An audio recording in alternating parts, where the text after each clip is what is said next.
What is it?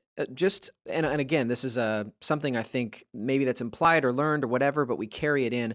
What about self care is it that makes it feel so selfish, and why do we often hear this message in our faith circles and churches?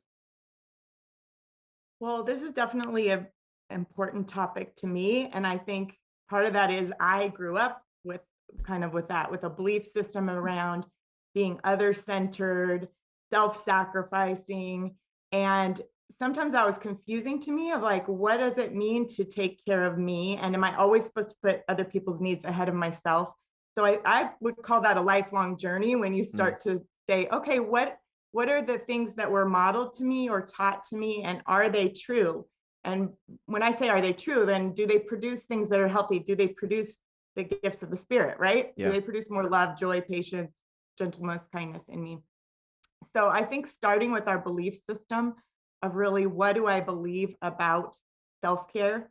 So, and there could be a lot of different words for self-care, but I think some of the belief systems that I look at with people are just not feeling worth it, taking care of Mm, themselves, or not being valuable. My needs don't matter.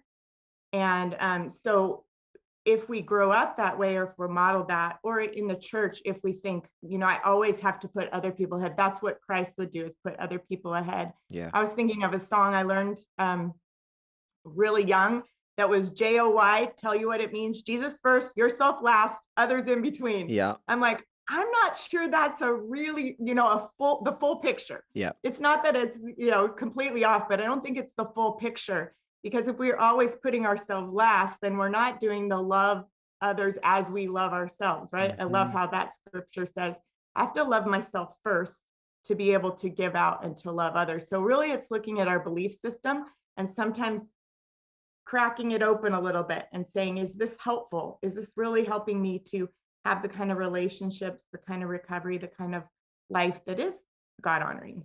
Yeah, it seems like in many ways it's a misunderstanding of what Jesus said to the disciples that in Mark 8, he said, if anyone would come after me, he must deny himself or themselves, Yep. herself, must deny themselves, take up their cross and follow me.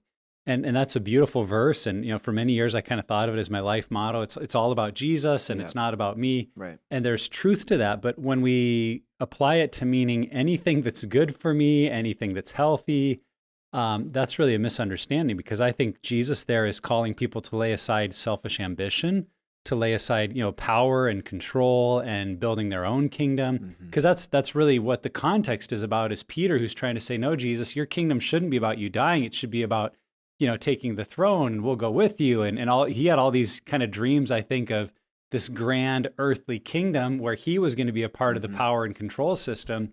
And Jesus is saying, no, you have to deny yourself.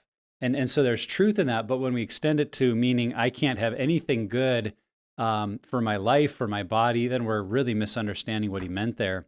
And we'll probably get into this in other places in the episode, but I also feel like it falls into a Christian category where we've really seen there's a denial of the human body. Yeah. There's that divide between spiritual and physical. And we think of, well, anything that I do to feed my soul, Bible study, prayer, fasting, spiritual disciplines, well, those are okay. But if it's anything that's good for my body that I would enjoy, well, that feels kind of earthly or carnal or fleshly, and Yeah. and it's really lacking a healthy understanding of Scripture that teaches we are whole, united beings.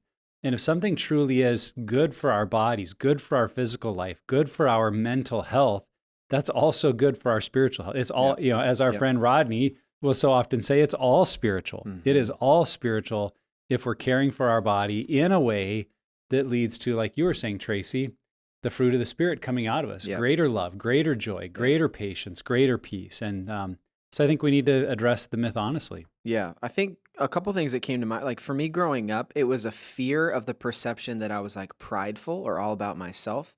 So it was this like fear of man, fear of judgment, fear of my, um, maybe my reputation. But I think in a lot of ways, this also is not modeled well. At least for me growing up in the church, this was not modeled well. I didn't see this modeled by my parents. I didn't see this modeled by other leaders or pastors in the church. And what I mean is, I saw someone who, like, for me, I felt like I grew up literally in the church building. We were always there.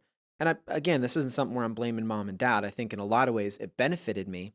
But what I saw ultimately, knowing now, is a lack of boundaries.